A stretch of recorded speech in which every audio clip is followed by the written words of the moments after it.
बिस्मिल्लाहिर्रहमानिर्रहीम अस्सलाम वालेकुम जी। तो आज हम बात करेंगे 10th के मैथमेटिक्स के सेकंड लेक्चर की। तो हमारे पास जो थर्ड क्वेश्चन था, क्वेश्चन नंबर 1 का, वो हम स्टार्ट करेंगे। तो क्वेश्चन हमारे पास मैंने जैसे कि लिख दिया है। अब हम सबसे पहला स्टेप इसमें क्या करेंगे, we will take the LCM. सबसे पहले स्टेप में हम एलसीएम ले लेंगे। उसके बाद इस सेकंड स्टेप में आपने क्या करना है कि जब भी आपके पास फ्रैक्शनल टर्म मौजूद होगी तो आप एलसीएम को दोनों साइड्स पे इक्वेशन के मल्टीप्लाई कर देंगे। अब इसका मकसद क्या है कि आपने इक्वेशन को सबसे पहले तो उसकी स्टैंडर्ड फॉर्म के अंदर कन्वर्ट करना है। तो यहाँ पर अब मैं x और x+1 मेरे पास जैसे कि एलसीएम है, तो मैं इसके साथ मल्टीप्लाई कर लूँगी। प्लस x+1 यानी दोनों साइड मेरे पास जो दोनों टर्म्स थी लेफ्ट साइड पे, मैंने उनके साथ मल्टीप्लाई कर लिया एलसीएम को। ठीक है जी। उसके बाद जो है वो इसी तरह जिस तरह मैंने लेफ्ट साइड पे किया, राइट साइड पे भी मैं 6 के साथ जो है वो एलसीएम को मल्टीप्लाई कर लूँगी। अब नेक्स्ट स्टेप में आपने क्या करना है, जो जो टर्म्स आपके पास नॉमिनेटर और डिनोमिनेटर में से कटती हैं या कैंसिल होती हैं, कैंसिल कर दें। बाकी टर्म्स आपके पास आ जाएंगी एज इट इज़। एक्स को एक्स से मैं मल्टीप्लाई करूँगी तो मेरे पास आ जाएगा एक्स स्क्वेयर प्लस, उसके बाद सेकंड टर्म में आपके पास x+1 का मल्टीप्लिकेशन है, तो ये आपके पास ये टर्म आ जाएगी x square plus 2x+1 equal की दूसरी साइड पे मेरे पास है 6x स्क्वेयर प्लस 6x। तो ये जी मेरे पास आ गई इक्वेशन। अभी भी ये स्टैंडर्ड फॉर्म में नहीं आई, तो अब हम क्या करेंगे कि सारी टर्म्स को एक साइड पे कर लेंगे। तो 6x square plus 6x, x square वाली टर्म जो है वो एक्स स्क्वेयर ऐड हो तो 2x स्क्वेयर दूसरी साइड पे जाके -2x स्क्वेयर प्लस 2x भी -2x और +1 भी -1 इक्वल टू 0। अब इसके बाद हम इसको सब्ट्रैक्ट करेंगे, ऐड करेंगे, जो भी ऑपरेशंस हो रहे हैं अप्लाई करेंगे, तो आपके पास रिजल्ट आएगा that is 4x square. 6x square को में से आपने माइनस किया, उसके बाद 4x - 1 इज इक्वल टू 0। तो ये आपके पास जो है, इसको आप देख सकते हैं, ये आपके पास ax square plus bx plus c की फॉर्म में बन रही है। इसको आप कह सकते हैं this is the standard form of quadratic equation. तो ये जी हमारा थर्ड पार्ट भी सॉल्व हो गया क्वेश्चन नंबर 1 का। उसके बाद अब हम इसका स्टार्ट करेंगे जी क्वेश्चन नंबर 4, यानी हम क्वेश्चन नंबर 1 का फोर्थ पार्ट स्टार्ट करेंगे। इस पूरे क्वेश्चन के अंदर आपने यही करना है, या तो स्टैंडर्ड फॉर्म बनानी है या फिर प्योर क्वाड्रेटिक इक्वेशन। तो यहाँ पे जी मेरे पास क्वेश्चन x+4/x-2 माइनस का sign x-2/x is equal to +4 is equal to 0। तो यहाँ पर भी अब आपने यही दो स्टेप्स करने हैं, एलसीएम लेना है और मल्टीप्लाई करना है दोनों साइड्स पे एलसीएम से। तो अब मैं यहाँ पे जी है यही दो स्टेप्स करूँगी। सबसे पहले एलसीएम देखें, x(x-2) है तो आप लिखेंगे x(x-2) मल्टीप्लाइड बाय, पहली टर्म के साथ मल्टीप्लाई हो जाएगा, डेट इज़ x+4/x-2। ठीक है, x+4/x-2 मैंने लिखा। उसके बाद जी बीच में साइन आ जाएगा माइनस का। उसके बाद दोबारा आप एलसीएम से अगली टर्म को भी मल्टीप्लाई कर लेंगे, तो x इंटू x-2 जो है वो आगे मेरे पास और मल्टीप्लाई हो जाएगा ये सेकंड टर्म के साथ, विच इज़ x-2/x प्लस 4 है आपके पास। तो 4 जो है उसको साथ भी मैं इसको प्लस कर दूंगी, 4x इंटू x-2। अब बिल्कुल इसी तरह आपने करना है। यहाँ पर आपके पास जो है वो आपने इसको कटिंग कर लेनी है। कटिंग करने के बाद आपने जो बाकी टर्म होगी उसको सॉल्व कर लेना है। x को मैं मल्टीप्लाई करूँगी x+4 के साथ माइनस, उसके बाद नेक्स्ट मेरे पास जी x-2 आ गया, तो x-2 को मैं 2 दफ़ा लिख लूँगी। उसके बाद जी मेरे पास है +4 और 4 के साथ अंदर जो टर्म्स हैं, x को मैं x से मल्टीप्लाई करूँगी तो ये x स्क्वायर और 2 से करूँगी तो -2x। ठीक है। अच्छा, यहाँ पर आप लोग 0 इक्वल टू 0 साथ लगा लेंगे, वो मैंने नहीं लिखा। एक्स स्क्वायर प्लस 4x आ गया मेरे पास पहली टर्म के लिए। दूसरी टर्म के लिए मेरे पास आ जाएगा x square -4x plus 4x square को अंदर मल्टीप्लाई करेंगे -8x। ठीक है जी। और यहाँ पर आप क्या करेंगे जी, इक्वल टू 0 कर लेंगे, क्योंकि आपने क्वाड्रेटिक इक्वेशन बनानी है। मुझे याद नहीं रहा तो मैंने इस वजह से तीनों पे इकट्ठा लगा दिया। अब अगले स्टेप में हम क्या करेंगे, क्योंकि हमारे पास सारी टर्म्स आ गई हैं, तो अब हम क्या करेंगे जी, एक्स स्क्वायर वाली यानी हाईएस्ट डिग्री वाली टर्म्स को लिख लेंगे पहले। ठीक है। तो यहाँ पर मेरे पास जो है वो ब्रैकेट को मैंने ओपन करूँगी तो बाहर माइनस है, तो अंदर वाले सारे साइंस चेंज हो जाएंगे। जो माइनस है वो प्लस हो जाएगा, जो प्लस है वो माइनस हो जाएगा। तो मेरे पास जो है वो आपके पास इक्वेशन आ जाएगी दिस इज इक्वल टू 0। उसके बाद हम क्या करेंगे, आप यहाँ पे देखें आपके पास एक्स स्क्वायर है माइनस एक्स स्क्वायर है, तो 4x स्क्वायर मेरे पास हाईएस्ट है, और यहाँ पर आप x square minus x square है, इसको भी लिखते हैं। उसके बाद ये एक्स स्क्वायर के बाद एक्स वाली टर्म लिख लें, तो ये मेरे पास आ जाएगा 4x और 4x 8x, और माइनस आपके पास आ जाएगा जी 8x माइनस, उसके बाद लास्ट वाली टर्म मेरे पास रहेगी 4, दिस इज इक्वल टू 0। अब यहाँ पे देखें तो plus x square minus x square cancel, 8x वाली टर्म्स भी कैंसिल, तो मेरे पास बच गया 4x square -4 that is equal to 0। अब यहाँ से आप चाहें तो 4 को कॉमन ले लें। 4 को कॉमन लेंगे तो अंदर मेरे पास क्या टर्म रह जाएगी, x square -1 is equal to 0। As we know that 4 is not equal to 0, 4 0 के इक्वल नहीं हो सकता। तो सेकंड वाली टर्म जो x square minus one that should be equal to 0। अब यहाँ पे आप इस इक्वेशन में देखें, ये जो आपके पास लास्ट में टर्म आई है तो ये प्योर क्वाड्रेटिक इक्वेशन है। प्योर क्वाड्रेटिक की आप एक दफ़ा जो है वो रिव्यू करेंगे। अगर हम डेफिनेशन मैंने प्रॉपर ये लास्ट लेक्चर जो है उसके अंदर बताया है आपको कि what is pure quadratic equation, आप उसको भी देख सकते हैं। तो यहाँ पर एक ही वैल्यू है आपके पास सी की है और बी आपके पास क्या हो जाएगा जी 0, क्योंकि आपने इसको प्योर क्वाड्रेटिक इक्वेशन बनाना है। तो इट मीन्स कि हमारे पास ये जो फर्स्ट क्वेश्चन का पार्ट था ये क्या हमारे पास आंसर दे रहा है, this is giving answer in the form of pure quadratic equation. ये हो गया जी हमारा नेक्स्ट क्वेश्चन। उसके बाद अभी इसके जो पार्ट्स रह गए हैं, अब मेरे पास जो है इसका फिफ्थ पार्ट है। तो फिफ्थ पार्ट में हमारे पास क्वेश्चन नंबर 1 जो है वो कुछ है x+3 by x+4 minus x-5 by x is equal to 1। अब यहाँ पर हम क्या करेंगे जी, वही दो स्टेप्स जो आपने पहले दोनों क्वेश्चंस में किए हैं। सबसे पहले हम क्या करेंगे, एलसीएम ले लेंगे। दूसरे स्टेप में एलसीएम के साथ दोनों साइड्स पे मल्टीप्लाई कर देंगे। अब मेरे पास पहली टर्म में अगर आप देखें तो यहाँ पर आपके पास एलसीएम आ रहा है x और x+4। तो आप क्या करेंगे, दोनों साइड पे इस टर्म के साथ मल्टीप्लाई कर देंगे। यहाँ पर जी मैंने x+3 बाय x+4 को मल्टीप्लाई कर लिया इस टर्म के साथ। माइनस अब सेकंड वाली टर्म है तो उसके साथ भी आप इस चीज़ को मल्टीप्लाई कर लेंगे, that is x-5 by x multiplied by x into x+4 और इक्वल की दूसरी साइड पे यहाँ पर आपके पास है 1। तो 1 के साथ भी आप एलसीएम जो है उसको मल्टीप्लाई कर लेंगे। अब यहाँ पर आपके पास जो नॉमिनेटर में टर्म्स कैंसिल होती हैं उनको कैंसिल कर दिया हमने। 1 के साथ मल्टीप्लाई हो रहा है तो मल्टीप्लाई हो जाएगा। अब जी x और x+3 को हम करेंगे मल्टीप्लाई। पहली टर्म को यानी पहली दोनों टर्म्स जो है उनको मल्टीप्लाई करूँगी तो मेरे पास आ रहा है x² + 3x माइनस, उसके बाद यहाँ पर x-5 और x+4 जो है इसको आप मल्टीप्लाई करेंगे तो मेरे पास जो रिज़ल्ट आएगा that is x² minus x और -20। ठीक है, अब यहाँ पर आप बाय ब्रैकेट लगा लेंगे, क्योंकि ब्रैकेट अगर मैं नहीं लगाऊंगी तो मेरे पास साइन चेंज हो जाएंगे। तो मैंने ब्रैकेट लगा दी। नेक्स्ट स्टेप में जो है वो हम साइन चेंज कर लेंगे। 1 को मल्टीप्लाई करेंगे आप x इंटू x+4 के साथ, तो 1 तो किसी टर्म के साथ भी मल्टीप्लाई होगा तो वही आंसर। तो x को x से करेंगे x² + 4x। अब यहाँ पर आपके पास ये x² + 3x आ जाएगा as it is. Minus bracket के बाहर है तो अंदर वाली सारी जो टर्म्स हैं उनके साइन क्या हो जाएंगे जी, चेंज हो जाएंगे। तो ये हमारे पास आ गया जी -x² + x + 20 और दूसरी साइड पे आपके पास आ जाएगा x² + 4x। क्योंकि हमने प्योर क्वाड्रेटिक इक्वेशन बनानी है तो यहाँ पर भी हम क्या करेंगे जी, सारी टर्म्स को एक साइड पे कर लेंगे और इक्वल टू इसको पुट कर देंगे 0। तो x² माइनस x² है मेरे पास, तो x² में से मैं माइनस करूँगी x²। उसके बाद दूसरी साइड पे भी x² है तो वो भी माइनस हो जाएगा। उसके बाद मैं x वाली टर्म लिखूँगी +3x है और प्लस मेरे पास जो है वो 4x है, तो वो माइनस हो जाएगा साइड पे आके और plus x as it is. Constant मेरे पास क्या है जी +20, that should be equal to 0। x² वाली टर्म्स कैंसिल हो गई। उसके बाद अगर आप देखें तो यहाँ पर आपके पास -x² आ जाएगा। 3x और x को आप ऐड करें तो यहाँ पर ये आपके पास 4x हो जाएगा। 4x में से माइनस करेंगे जब 4x, तो 4x और -4x, तो ये वाली टर्म भी आपके पास क्या हो जाएगी जी, ख़त्म हो जाएगी। तो पीछे आपके पास इस टर्म को ख़त्म करने के बाद प्लस की सेम आ गई, माइनस की, प्लस और माइनस की जब सेम आ जाएंगी तो 4x और -4x कैंसिल हो जाएगा। तो मेरे पास आ जाएगा -x² + 20 इज इक्वल टू 0। अब यहाँ पे माइनस को मैंने ले लिया कॉमन, तो ब्रैकेट में मेरे पास आ जाएगा x² - 20 is equal to 0। In other words you can say के साइन चेंज हो गए हैं। ठीक है, माइनस कॉमन लेने से अब आपके पास जी x² - 20 जो है this should be equal to 0। तो यहाँ पर देखें इस टर्म के अंदर भी आपके पास जो है वो b वाली टर्म मौजूद नहीं है, b 0 है। तो हमारे पास ये जो लास्ट पे आंसर आ रहा है हम इसको भी कहेंगे कि ये भी हमारे पास क्या फॉर्म कर रहा है जी, प्योर क्वाड्रेटिक इक्वेशन। अगेन मैं आप लोगों को बता दूं, अगर आप प्योर क्वाड्रेटिक इक्वेशन को अंडरस्टैंड करना चाह रहे हैं, कोई कन्फ्यूजन है, तो आप इसमें मेरे पास जो वीडियो है लेक्चर नंबर 1 मैथमेटिक्स वो आप लोग देख सकते हैं। तो आपको इंशाल्लाह बहुत इजीली समझ आ जाएगी कि what is pure quadratic equation. ठीक है, और हमारे पास उसकी क्या जो है वो मार्क होता है बेसिक की, वो क्वाड्रेटिक इक्वेशन है प्योर। नेक्स्ट क्वेश्चन है जी हमारे पास question number 6, that is x+1 by x+2 plus x+2 by x+3 और ये हमारे पास इक्वल है जी 25/12 के। तो अब इस क्वेश्चन के अंदर भी हम सेम काम करेंगे जो पिछले दो क्वेश्चंस में किया है। यहाँ पर भी हम क्या करेंगे जी, एलसीएम लेंगे पहले स्टेप में। दूसरे स्टेप में हम क्या करेंगे, एलसीएम के साथ तमाम टर्म्स को मल्टीप्लाई कर देंगे। तो यहाँ पर जैसे कि आपको नज़र आ रहा है एलसीएम मेरे पास आ रहा है x+2 x+3, तो मैंने x+2 के साथ और x+3 के साथ तीनों टर्म्स को कर देना है मल्टीप्लाई।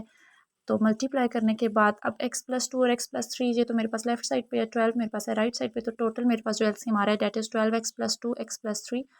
तो मैंने दोनों साइड्स पे क्या किया, 12x+2 x+3 के साथ जो है वो टर्म्स को, तमाम टर्म्स को मैंने मल्टीप्लाई कर दिए। अब मल्टीप्लाई करने के बाद मेरे पास यहाँ पे जो राइट साइड पे टर्म है उसके साथ भी मैं ऑब्वियसली सेम टर्म जो है उसको मल्टीप्लाई करूँगी। जगह थोड़ी कम है तो इस वजह से मैंने इसको जी यहाँ लिख दिया। अब जो टर्म्स कैंसिल हो रही हैं इनको आप कैंसिल कर दें नॉमिनेटर और डिनोमिनेटर से। बाकी जो टर्म्स बच गई हैं उसको सेम आप क्या करेंगी कि आप मल्टीप्लाई कर लेंगे बिल्कुल इसी तरह जिस तरह हमने पिछले क्वेश्चन में किया। यहाँ पर आपके पास पहली टर्म आ रही है x+1 x+3, साथ हमारे पास आ रहा है 12, प्लस का साइन लगाएंगे x+2 और ये भी मल्टीप्लाई हो रहा है हमारे पास x+2 के साथ और इसके साथ ही हमारे पास x+2 हम लिखेंगे और x+2 के साथ हमारे पास जो नेक्स्ट टर्म जो है वो है हमारे पास 12, तो 12 भी हमारे पास यहाँ पे आ जाएगा। इक्वल का साइन लगाएंगे दूसरी साइड पे देखें तो 12 तो कैंसिल हो चुका है तो 25 के साथ x+2 आ जाएगा और x+3 आ जाएगा। 12 जो है वो ख़त्म हो चुका है। अब हम क्या करेंगे इससे अगले स्टेप में हमें पता है हम ब्रैकेट्स को मल्टीप्लाई कर लेंगे। तो सबसे पहले मैंने क्या किया फर्स्ट जो टर्म थी उसके अंदर मैंने ब्रैकेट्स को मल्टीप्लाई कर लिया x² + 4x+3 और 12 कांस्टेंट है उसको मैंने बाहर ही रखा अभी। उसके बाद नेक्स्ट में हम पहली दो ब्रैकेट्स को मल्टीप्लाई करेंगे तो ये मेरे पास आएगा x² + 4x+4, 12 as it is बाहर आ जाएगा। उससे नेक्स्ट में मैं क्या करूँगी 25 एज इट इज़ और अगली दो ब्रैकेट्स को मल्टीप्लाई करूँगी तो ये आएगा x² + 5x+6। अब इससे अगले स्टेप आप डायरेक्ट भी कर सकते हो लेकिन मैंने इसको 2 से 3 स्टेप्स में डिवाइड कर लिया। 12 को मल्टीप्लाई कर लिया तो ये मेरे पास आ गया 12x² + 48x+36।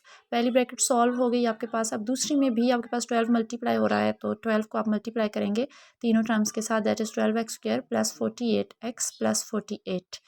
ठीक है जी ये हो गई लेफ्ट हैंड साइड। अब राइट हैंड साइड पे 25 को मल्टीप्लाई किया x² के साथ 25x², 5 के साथ करेंगे हम 25 को जब मल्टीप्लाई तो ये हमारे पास आ जाएगा 125x और इसी तरह जब हम 25 को करेंगे 6 के साथ तो 25 6 टाइम्स हमारे पास आ जाएगा 150।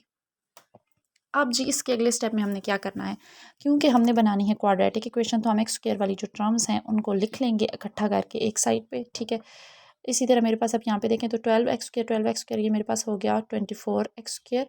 उसके बाद जी मेरे पास यहाँ पर 48x और 48x आ गया 96x और 636 और 48 जो हैं इन दोनों को मैंने ऐड किया यानी x² वाली टर्म फिर उसके बाद x वाली टर्म और अब उसके बाद मैं लास्ट पे ऐड करूँगी जो कॉन्स्टेंट्स को तो ये मेरे पास आ गया 84। इसी तरह जो है वो राइट साइड पे तो आपके पास ऑलरेडी इसी फॉर्म के अंदर इक्वेशन मौजूद है तो उसको हम लिख लेंगे। अब इससे नेक्स्ट स्टेप में हमने क्या करना है जी x² वाली टर्म्स को एक साइड पे इसी तरह x वालों को भी और कांस्टेंट वालों को भी ताकि हम इक्वेशन को इक्वल टू 0 कर लें। तो मैंने क्या किया कि मैंने लेफ्ट साइड जो है उस पूरी को राइट हैंड साइड पे ले गई तो ये आ गया 25x² - 24x² plus 125x - 96x और प्लस 150 और प्लस 84 है तो -84 और ये आ जाएगा इक्वल टू 0।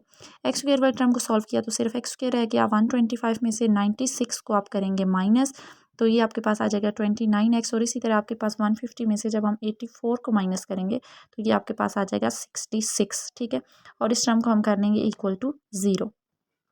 अब यहाँ पर आपके पास जी इक्वेशन जो बन गई है this is in the form of pure quadratic equation. तो अब इसकी मैं क्या कर लूँगी x² + 12x + 66 is equal to 0। तो ये आपके पास लास्ट में मैं क्या लिखूँगी this is the standard form of quadratic equation या फिर जर्नली आप इसको क्वाड्रेटिक इक्वेशन भी लिख सकते हैं। ठीक है तो ये हमारे पास जो था जी ये क्वेश्चन नंबर 1 जो है इसका हमारे पास नेक्स्ट पार्ट था और हमारे पास यहाँ पर एक्सरसाइज 1.1 का जो क्वेश्चन नंबर 1 है उसके तमाम पार्ट्स जो हैं वो हमने सॉल्व कर लिए हैं। तो यहाँ पर हमने इन क्वेश्चंस के अंदर जी हमने क्या शो करना था कि क्वाड्रेटिक इक्वेशंस और प्योर क्वाड्रेटिक इक्वेशंस को हमने बताना था। नेक्स्ट क्वेश्चन नंबर 2 है हमारे पास that is solve by factorisation. यानी आपने क्या करना है जो भी हमें गिवन इक्वेशन दी हुई होगी उसको हमने फैक्टराइजेशन के प्रोसेस से सॉल्व करना है। तो लास्ट लेक्चर के अंदर मैं फैक्टराइजेशन को भी एक्सप्लेन कर चुकी हूँ कि फैक्टराइजेशन के थ्रू आप किस तरह क्वाड्रेटिक इक्वेशन का सॉल्यूशन निकालते हैं। तो क्वेश्चन हमारे पास पहला that is x² - x - 20 is equal to 0। अगर आप इस क्वेश्चन को देखें तो ये आपके पास प्रॉपर क्वाड्रेटिक इक्वेशन की फॉर्म में है। फैक्टराइजेशन में अब क्या होता है हमें ए सी हमारे पास फर्स्ट कंडीशन है कि ए सी आपके पास जो है that should be equal to R S और B is equal to R plus S. यानी आपको जो यहाँ पर क्वाड्रेटिक इक्वेशन के अंदर ए सी है ए और सी का अगर आप प्रोडक्ट लें तो वो आपके पास जो है वो दो नंबर्स के प्रोडक्ट के इक्वल आना चाहिए। दो ऐसे नंबर्स जिनको आप मल्टीप्लाई करें तो ए सी आए और जिनको आप प्लस माइनस करें तो बी आए। तो यहाँ पर देखिए मेरे पास ए सी का प्रोडक्ट आ रहा है जी -20। ठीक है और बी जो है जो एक्स के साथ वाली टर्म है वो मेरे पास क्या आ रही है -1। इट मीन्स कि मुझे आर और एस दो ऐसे नंबर चाहिए जिनको मैं सम करूँ तो -1 आए और जिनको मैं मल्टीप्लाई करूँ तो मेरे पास आए -20। ठीक है जी तो अब हम इसको लिख लेते हैं। अब मेरे पास जी दो ऐसे कौन से नंबर्स हैं तो मेरे पास जो नंबर्स मैंने लिखे हैं जो हम यानी लिखेंगे आर और एस के फॉर्म में, जिनको मल्टीप्लाई करने से -20 आए, प्लस या माइनस उनको मैं करूँ तो मेरे पास आए -1। तो ये हैं जी मेरे पास -5 और +4। -5 को आप 4 के साथ मल्टीप्लाई करेंगे तो -20 आएगा, और -5 जो है उसके अंदर आप 4 को ऐड करेंगे तो आपके पास -1 आ जाएगा। तो ये मेरे पास जो है फैक्टर्स बन गए इस इक्वेशन के। अब यहाँ पर हम क्या करेंगे, फैक्टराइजेशन करने के बाद अब हम इसके फैक्टर्स बना लेंगे, लीनियर फैक्टर्स बना लेंगे। यहाँ पर देखें तो आपके पास जो है, जैसे कि मैं आपको ऑलरेडी बता चुकी हूँ कि प्लस माइनस करने पे आपके पास जो है वो आपको -1 चाहिए था। तो अब यहाँ पे फर्स्ट दो कौन देखें आप टर्म्स में, तो x कॉमन है तो x -5 रह जाएगा, प्लस अगली टर्म्स दो में से देखें तो आप 4 को कॉमन ले सकते हैं, तो यहाँ पर भी मेरे पास x -5 रह जाएगा। अच्छा, एक चीज़ का आपने ध्यान रखना है कि आपके पास जो सेकंड फैक्टर बनेगा, यानी जो आपके पास दो ब्रैकेट्स के अंदर फॉर्म के अंदर फैक्टर्स आ रहे हैं वो दोनों बिल्कुल सेम आने चाहिए। तो यहाँ पर x -5 दो दफ़ा आ रहा है यानी सेम आ रहा है, तो वो कॉमन ले लिया, पीछे आपके पास रह गया जी x+4, और दोनों टर्म्स को हम इक्वल टू 0 ले लेंगे। इक्वल टू 0 लिखना नहीं भूलना आपने। अब x -5 को मैंने एक दफ़ा लिख लिया इक्वल टू 0, देन मैंने x+4 को इक्वल टू 0 लिख लिया। अब यहाँ से हम क्या करेंगे, x -5 इज़ इक्वल टू 0 को भी सॉल्व कर लेंगे, और x+4 इज़ इक्वल टू 0 को भी सॉल्व कर लेंगे। तो अगर मैं यहाँ पर ले रही हूँ जी x -5 को, डैट इज़ इक्वल टू 0, तो यहाँ से मेरे पास जो है वो x की वैल्यू आ जाएगी, और x की वैल्यू मेरे पास आ जाएगी 5। ठीक है, ये एक वैल्यू आ गई मेरे पास। इसी तरह आप दूसरी वैल्यू में निकालेंगे है तो x+4 इज़ इक्वल टू 0, तो यहाँ से मेरे पास x की वैल्यू आ जाएगी -4। तो ये मेरे पास आ गई जी दो वैल्यूज़ ऑफ x। यहाँ पे आपका क्वेश्चन एंड नहीं हो रहा, इसके बाद लास्ट पे आपने जो स्टेप अक्सर स्टूडेंट मिस कर देते हैं, सॉल्यूशन सेट आपने लिखना है। अब सॉल्यूशन सेट में मेरे पास x की दोनों वैल्यूज़ आ जाएंगी, डेट इज़ -4 और 5। तो ये आपके पास आ गया जी final answer of quadratic equation when you solved it by using the method of factorisation. इसके बाद जी अब हम बात करेंगे क्वेश्चन नंबर 2 के ही सेकंड पार्ट की। अच्छा, क्वेश्चन नंबर 2 जो है उसका जो सेकंड पार्ट है हमारे पास वो थोड़ा सा डिफरेंट है। मेरे पास क्वेश्चन है that is 3y² is equal to y-5। ठीक है, y इंटू y-5। अब सबसे पहले हम क्या करेंगे, 3y² इज़ इक्वल टू, अब इसकी राइट साइड को सॉल्व करेंगे, y को मल्टीप्लाई कर लूँगी मैं अंदर, y² आ जाएगा -5y। अब उसके बाद क्योंकि मुझे पता है कि मेरे पास जो क्वाड्रेटिक इक्वेशन है उसको इक्वल टू 0 होना चाहिए, तो मैं तमाम फैक्टर्स को एक साइड पे ले जाऊँगी, 3y² -y² और +5y, और ये आपके पास इक्वल आ जाएगा 0 के। 3y में से आप माइनस करेंगे y² को, तो ये आपके पास आ जाएगा 2y² + 5y is equal to 0। यहाँ से देखें तो अब दोनों टर्म्स में y कांस्टेंट है, कॉमन है सॉरी, तो y को हम कॉमन ले सकते हैं। तो मैं क्या करूँगी, 2y² के साथ से और 5y के साथ से y को क्या ले लूँगी जी, कॉमन। तो यहाँ से मेरे पास अंदर जो टर्म रह जाएगी डेट इज़ 2 के साथ आपके पास एक y रह जाएगा, क्योंकि एक तो आपने कॉमन ले लिया, और 5 सिंपल रह जाएगा। तो ये मेरे पास आ जाएगा 2y + 5 इज़ इक्वल टू 0। अब यहाँ पे भी देखें आपके पास दो टर्म्स आ गई हैं, एक तो सिंपल y आ गया है और एक आपके पास 2 + y आ गया। तो y एक दफ़ा आपके पास हो जाएगा इक्वल टू 0, और सेकेंडली आप क्या करेंगे, 2y + 5 को ले लेंगे इक्वल टू 0। अब यहाँ पे जी y की एक तो वैल्यू आ गई हमारे पास, सेकंड जो मेरे पास इक्वेशन है उसके में से भी मैं y की वैल्यू निकाल लूँगी, तो +5 को दूसरी साइड पे आप ले जाएं तो -5 हो गया। y की वैल्यू निकालनी है, y के साथ 2 हो रहा है, मल्टीप्लाई दूसरी साइड पे होकर जाएगा डिवाइड, तो y की सेकंड वैल्यू मेरे पास आ गई -5/2। दो वैल्यूज़ आ गई। अगेन क्वेश्चन यहाँ पर एंड नहीं हो रहा, लास्ट पे आपने सॉल्यूशन सेट मस्ट लिखना है। तो मेरे पास सॉल्यूशन सेट क्या आएगा, डेट इज़ 0 एंड -5/2। तो ये हमारे पास जी आंसर आ गया सेकंड क्वेश्चन का, when we are solving the question by using the method of factorisation. उसके बाद अब यहाँ पर जी थर्ड क्वेश्चन है मेरे पास। तकरीबन जो है वो इस हर एक्सरसाइज के मैं आपको तमाम पार्ट्स करवाऊँगी, ताकि कोई भी क्वेश्चन जो है वो मिस ना हो जाए। ज़रूरी नहीं होता कि हर स्टूडेंट को हर क्वेश्चन समझ आए। तो यहाँ पर मेरे पास तीसरा क्वेश्चन जो है that is 4 - 32x is equal to 17x²। अब ये देखें तो ये आपके पास बिल्कुल भी स्टैंडर्ड फॉर्म के अंदर नहीं है क्वाड्रेटिक इक्वेशन। तो सबसे पहले हमने क्या करना है, इसको स्टैंडर्ड फॉर्म में लिखना है। पहले x² वाली टर्म, उसके बाद मेरे पास आ जाएगी x वाली टर्म, -32 था, दूसरी साइड पे जाके +32 हो गया। उसके बाद जी 4 है मेरे पास प्लस में, तो ये -4 एंड देन इक्वल टू 0। अब ये जो आपके पास इक्वेशन मैंने लिखी है, या ये जो मैंने इक्वेशन बनाई है, this equation is in the standard form. ठीक है, तो ये मेरे पास standard form of quadratic equation है। अब मैंने करना क्या है, इस क्वाड्रेटिक इक्वेशन को मैंने by using the method of factorisation solve करना है, यानी मैंने फैक्टर्स बनाने हैं। मुझे ऐसे फैक्टर्स चाहिए, दो नंबर्स ऐसे चाहिए जिनको मैं मल्टीप्लाई करूँ तो मेरे पास 17 और -4 का मल्टीपल ही आए। 17 और -4 को मैं मल्टीप्लाई करूँगी तो यहाँ पर मेरे पास आ जाएगा -68। इट मीन्स कि मुझे आर और एस तो ऐसे नंबर्स चाहिए जिनको मल्टीप्लाई करने पे -68 आए। इसी तरह बी मेरे पास जो है डेट इज़ इक्वल टू 32। तो मुझे दो ऐसे नंबर चाहिए जिनको मैं प्लस करूँ तो मेरे पास 32 आए, क्योंकि बी मेरे पास जो है वो 32 है। इट मीन्स कि मुझे मल्टीप्लिकेशन के लिए -68 चाहिए। आर एस मुझे ऐसे दो नंबर चाहिए जिनको मल्टीप्लाई करने पे -68 आए और जिनको प्लस करने पे मेरे पास जो है वो आ जाए 32। तो मैंने जी दो नंबर्स कौन से ले लिए, मैंने ले लिया यहाँ पे दो नंबर्स 34 एंड 2। 34 को अगर आप 2 से मल्टीप्लाई करेंगी तो 34 और आप सॉरी -2 हम लेंगे क्योंकि हमें -68 चाहिए। अब आप देख सकते हैं 34 को आप -2 से मल्टीप्लाई करेंगे तो -68 और 34 में आप प्लस करेंगे -2 को तो वो आपके पास 32 आ जाएगा। यानी मेरे पास बी वाली वैल्यू को भी ये सेटिस्फाई कर रहा है 32 को, और मेरे पास ए सी की वैल्यू को भी सेटिस्फाई कर रहा है। तो सिंपली अब हम इक्वेशन के अंदर वैल्यूज़ लगा देते हैं। ये मेरे पास आएगी 17x² plus 34x minus 2x minus 4 is equal to 0। ठीक है, अब यहाँ पे भी आपने सेम वही काम करना है। 17x² और 34x में से आपके पास 17 और x दोनों कॉमन आ सकते हैं, तो अंदर रह जाएगा मेरे पास x प्लस 2। ठीक है, -2 कॉमन ले लें दोनों में से तो अंदर आपके पास अगली दो टर्म्स में आ जाएगा x प्लस 2। अब मैं ऑलरेडी भी आपको बता चुकी हूँ कि आपने ध्यान रखना है कि दोनों ब्रैकेट्स में आपके पास सेम टर्म्स आ रही हूँ। x प्लस 2 को मैंने ले लिया कॉमन, दो दफ़ा है तो पीछे मेरे पास आ जाएगा 17x माइनस 2।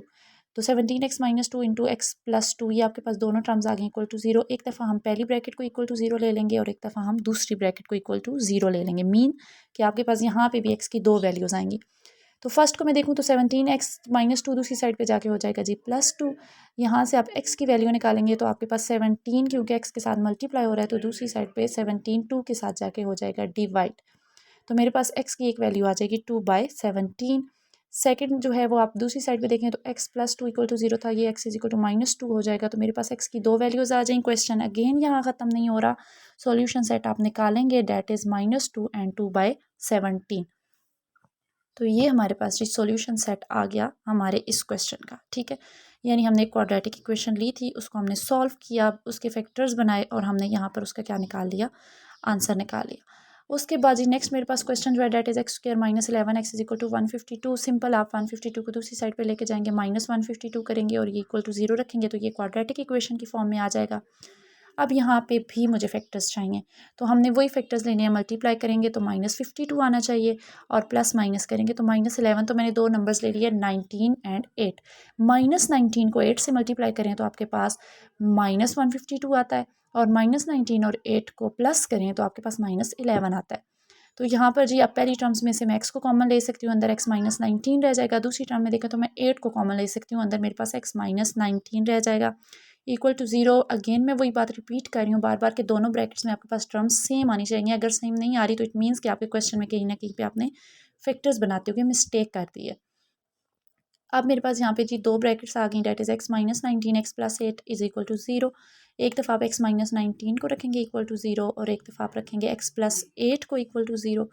तो यहाँ से आपके पास x की दो वैल्यूज़ आ जाएंगी। अगर मैं बात करूँ x -19 की, तो यहाँ पे मेरे पास x इज़ इक्वल टू 19 आ जाएगा, और अगर मैं x प्लस 8 की बात करूँ तो मेरे पास x इज़ इक्वल टू -8 आ जाएगा।